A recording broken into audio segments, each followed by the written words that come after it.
everyone, it's Jessie from b.a.r.e Flower Farm, and today I have a very business-oriented video for you. So for those of you who are new to my channel, my name is Jessie. I am a second-year cut flower farmer, and I typically focus my YouTube videos on the business side of things. Now, one common question I get is, what are some business-related books that I should be reading that will up my game in flower farming? And for the most part, there are definitely a list of books that are relevant for any type of venture out there. And there's three that I want to highlight, of which one is not even a book, it's an essay. And I'm going to tell you which ones I think are actually worth reading through and which ones I think you can just get a SparkNote version of or read a particular section. So without further ado, let's get started with number one. Number one is a book called The EMyth Revisited by Michael E. Gerber. And this is a book that is relevant for whatever you're doing, whether it is making soap, growing flowers, having a technology startup. The principles are very relevant. And so there is this statistic that he throws out there, which is that within 5 years, 80% of new businesses fail. And this is a common stat that is commonly thrown around. I would say that in certain industries like the restaurant industry, it's actually an even higher percentage. And there is a reason for a high failure rate. The reason for the high failure rate is because oftentimes people start businesses because they are passionate about what they're doing. So for example, us flower farmers, some of us have grown flowers for years, for decades. We want to sell something, make some side cash, and we turn it into a business. But we are going into this as what we call a technician or someone who is a doer. For a business to be successful, someone needs to play the role of three hats, or if it's not that one person, there needs to be other people involved who can play the role of the three hats. So the first is the technician, which many of us have. We have experience growing, we have experience harvesting, and we know how to basically create the product. But then there is the manager, and this is someone who oversees the days-to-days processes. They help put systems in place so that it is easier for you to scale. You can also go on vacation without worrying that the farm is going to fall apart. Or this time of year, if you have something like a heated structure, you can go away. There's a system in place to make sure that there is automated heating, venting, and all that good stuff. Without those systems in place, you are basically confined to the farm and you really can't leave, or you don't have someone else helping you, right? So that is the role of a manager. The third person is what we call the visionary or the entrepreneur. And that is the person who sets the long-term vision of where the farm is going to grow and just has a strategic understanding of how they want to make money for the business and for the business to be profitable. So the problem is most of us go into starting a business just being a technician without having anyone else help us on the managerial or on the visionary piece. And that is really important, especially as you start getting into year 2, year 3, year 4. This is where burnout starts to happen, right? Imagine you are one person just planting, harvesting, selling. Year 1, it's fine. Year 2, you're like, I want to expand. And then you start getting burned out. And year 3, you're really burnt out. And then you want to start scaling back, right?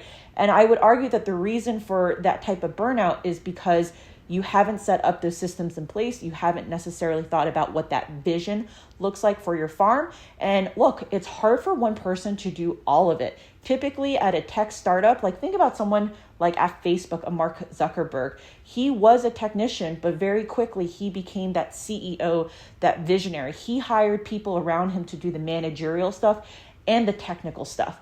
So really what I'm trying to say is that if you're really trying to make your flower farm a true business that is bringing in legitimate cash for you, either full-time or even as a side hustle, you really want to think beyond the technician piece and perhaps outsourcing certain things, hiring people.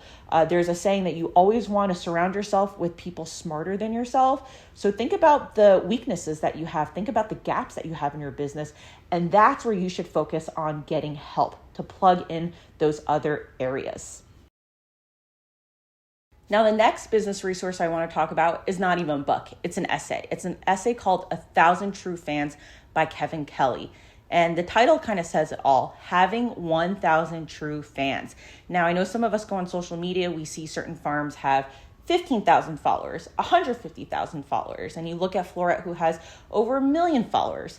The point is, you don't need to have that many followers to have a true fan base. And in fact, there is a saying that goes something along the lines of Instagram is where your fans are, but Facebook is where your customers are. Now, that aside, one thing to just think about is, what is the definition of a fan versus a true fan? So Kevin Kelly argues that you want to cultivate a smaller following of true fans versus a bigger following of just normal fans. Now, what is a true fan? A true fan is someone in the flower world who is going to buy your bouquet. They're going to be the first to sign up for your CSA description. They're going to be the first to come out to your farm stand if you have one, if you say you have blooms. They're going to attend any workshop or activity event that you have, and they're going to buy your merchandise. They are literally a true fan. Think about Taylor Swift fans and how much money they're willing to not only pay, but how much time they're willing to sit on a computer on Ticketmaster to get tickets. So Taylor Swift has cultivated this following. It is also possible for us to cultivate a following, which, maybe not to the same degree of obsession as her fans have with our flowers, but, getting to make sure that you have an established relationship with your customer where they really, really want to support you.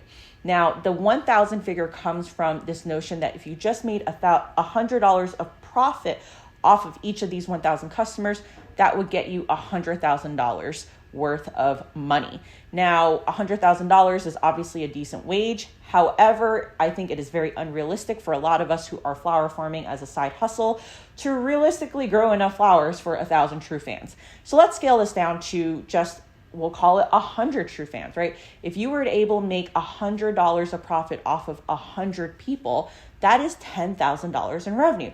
There's various ways you can do this, right? You can do this through workshops, you could do this through bouquet subscriptions, but the point is that you are focusing on these 100 people, providing them exceptional customer service, talking to them, having a relationship with them, and making sure they understand why you're growing flowers and why they should buy flowers from you. One of the advantages that we have in terms of growing flowers is the fact that flowers evoke emotion. Oftentimes people say they have a really crappy day. They look at the flowers sitting on their kitchen table and it just makes them feel happier, right? And we see flowers grow dynamically over time, and it's just one of those things that really brightens up people's days. So for you, it's all about a matter of establishing why your flowers versus going off to a local grocery store and buying a cheaper bunch of flowers. Oftentimes the value that people get in buying local flowers is obviously supporting small, supporting local, but also knowing that their flowers were being grown in a responsible way. So all this to say, don't focus your energy on trying to gain more followers. Focus your energy on cultivating those relationships so that you can build true fans. Another thing here is that when it comes time to raise your prices, if you ever need to raise your prices, if you have to do it, a true fan is really not going to balk at it because they understand the why and the value that you provide in your flowers. The third book that I want to talk about is called Seven Habits of Highly Effective People by Stephen Covey. This is one of those really popular books that's been around for decades. A lot of people in the business world say to read it. I'll be honest, it's a very dense book. And for me, there is really one part of the book that is most important to communicate. And so this is the piece of the book where I would focus on if you wanted to get into more detail. But it is really about the time management matrix. And this matrix is not just applicable for flower farming, but it is also very much applicable for your personal life. So I'm going to do something a little bit different. I'm going to sketch this out and describe to you as I'm sketching it out. All right, so let's talk about this time management matrix. So we are looking at the difference or the trade-off between what is urgent and what is important. So in quadrant 1, we've got what we've called important and urgent. So this is your typical crisis firefighting type of quadrant. And what that means is in flower farming world, this could be something like a really mad customer. So like think about like a bridal customer who goes in day of wedding and is not happy with her flowers. You could have a CSA member who has an urgent question about pickup or whatever it is. In real life, at work, it could be just you have a last minute firefighting drill where your upper management needs a presentation, right? All that goes into urgent and important. Think about just like a fire, right, that you need to put out. In quadrant 2, we've got not urgent, but important. And this is actually a very important quadrant. This is something that you put on the back burner. And it is something that you know that is important, but you really don't have the time to do it because it's not super important. So in flower farming world, we'll call this systems. This is what we talked about in the EMyth Revisited. What are the systems and the processes that you can set up so that you can avoid having urgent and important crises pop up? Oftentimes when we invest in this quadrant, we are being preventative in things happening here. In real life, this could be long-term things that we ignore. So it could be our health, it could be our retirement, and it could be our relationships too. So think about all the things that are really important to us long-term that we should be thinking about investing in today, but we're not because we just run out of time. Working out fits in here, eating healthy fits in here, saving for retirement also fits in here too. Now we get to quadrant 3, which is urgent but not important. So things here, I call this the chasing squirrels. So let me write quadrant 3, but I call this the chasing squirrels quadrant. And this is where you start doing things that feel like that they are important, but we know deep down they're not, but they are urgent. So in real life, this is answering emails and calls that are not necessarily time, or we feel like they're time sensitive, but they're really not that important.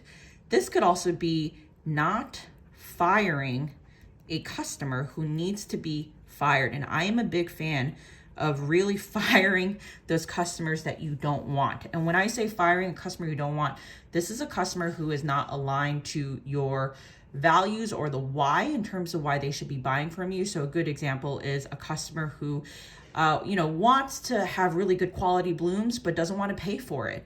It could be a customer who just doesn't understand why local is more expensive than buying wholesale or from a grocery store. Or it could just be a customer who is a pain in the butt who you don't want to deal with, and they take up a lot of your time versus, most other customers who don't take up that amount of time, right? So in this quadrant, this is stuff that is urgent, but not necessarily important to your business. And that gets us to quadrant 4, which is not urgent and not important. And this is unfortunately a quadrant that eats away at our time without producing value. So the easiest one is social media. And it's not to say that all social media scrolling is bad. Sometimes we just mindlessly go on TikTok or Instagram, and next thing you know, an hour is gone. But another thing I'll put on here is looking at your seedlings. And we are all guilty of this, especially in our first and second years, or even in the winter when there's nothing else to do. You've watered your seedlings and you go downstairs. An hour later, you go back downstairs. Another hour later, you go back downstairs and you look at your seedlings. And no matter how many times we look at our seedlings, it's not going to make them grow any faster. Could you be using your time here a little bit more productively? And look, I do this. I've stared at my tulips one too many times. Sometimes, it gives me joy, but there is a certain limit to where you recognize that, hey, maybe I should not be looking at my seedlings so often. In any case, what I really want to emphasize is what are the things in this quadrant that you really need to be doing that you are putting off? And worse yet, what are the things that you're putting off that are leading to more activity over here? So I'll give you a really good example. If you have a CSA and you're relatively new to a CSA, you should be thinking about what is the process of communicating with your CSA and what you should be laying out in terms of the rules, refunds, alternative pickup days if they need to. Like, lay that process all out in the beginning so that you don't get all of these urgent CSA member inquiries day of pickup, especially on that first day. So if you have over 10 people for a CSA pickup, do you have a set time that you send out emails weekly or bi-weekly? Do you text them? Do you have a system in place to make sure that these CSA members don't forget to pick up? Or that if you're delivering, that you make sure that they're at home, or that you have some sort of process in place if they're not in home? Because if you do not address this here proactively, you are going to be dealing with a lot of last minute complaints or questions that you really do not need to have, dealt with, and you could have used that time a little bit more productively, right? So that's just one of those things. Another thing is, we are entering the tax season right now. Have you set up some sort of expense and cost tracking system? Do you have a bookkeeper? Do you keep track of everything in Excel manually? It doesn't matter how it's done. The point is that it is being done consistently throughout the year, so that way when you sit down in February or March, you are not left scrambling trying to figure out how to do your taxes, because now this has become very important and very urgent when it was something that did not have to fall into this quadrant. So all this to say, take a look at where you're spending your time, where your problems are occurring, and can you address them through investing more time and effort in this quadrant. So that's it. These are 3 resources or concepts that I think that you should really think a little bit more about. Oftentimes when we go into flower farming, we think that it's a different type of business than other businesses out there. And really, at the end of the day, a business is a business.